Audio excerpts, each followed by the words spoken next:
Hello dears, മംഗല്യം തന്തുനാനിന സീരിയലിൻ്റെ on review വീഡിയോയിലോട്ട് എല്ലാവർക്കും സ്വാഗതം. നാളത്തെ എപ്പിസോഡിൻ്റെ കിടക്കാച്ചി പ്രമോ തന്നെ വന്നിട്ടുണ്ട് അല്ലേ. എന്താണെന്ന് വെച്ചാൽ നമ്മുടെ നിധി ഗൗതമിൻ്റെ ആ ഒരു എല്ലാവരും കാത്തിരുന്ന ശാന്തി മുഹൂർത്തം കഴിഞ്ഞിരിക്കുകയാണ്. ഗൗതമിന് ബെഡിൽ നിന്ന് എണീക്കാൻ തോന്നുന്നേ ഇല്ല എന്നാണ് അവൻ പറയുന്നത് അല്ലേ.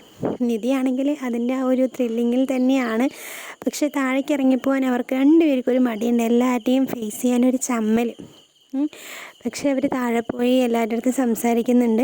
ഓഫീസിൽ പോകാൻ എനിക്ക് വയ്യ, ഞാൻ ഇനി ഓഫീസിലോട്ട് വരുന്നില്ല, ഓഫീസിൽ ഞാൻ നിർത്താൻ പോവാണ്, ഇനി കമ്പനിക്ക് ഞാൻ വരുന്നില്ല എന്നെല്ലാം നിധി പറയുമെങ്കിലും അതിനെല്ലാം എതിർത്താണ് വസുന്ധര സംസാരിക്കാൻ പോകുന്നത്. എന്താണെന്നോ, 8ൻ്റെ പണി ഓഫീസിൽ പോയി കൊടുക്കാമെന്നാണ് വസുന്ധരയുടെ പ്ലാന്. വേറൊന്നുമല്ല, ചന്ദ്രബോസ് ഒരു പുതിയ ടെൻഡറിൻ്റെ കാര്യം പറഞ്ഞല്ലോ. ആ ടെൻഡർ എന്തായാലും നിധി ജയിക്കില്ല. നിധി തോറ്റു കഴിഞ്ഞാൽ നിധിയെ കമ്പനിയിൽ നിന്ന് മാറ്റാം. അതാണ് ഞാൻ അടുത്ത പ്ലാന് വസുന്ധരയുടെ. നിധി എന്താണെങ്കിലും അത് ഏറ്റെടുത്തിട്ടുണ്ടെങ്കിൽ ജയിപ്പിക്കുക തന്നെ ചെയ്യും.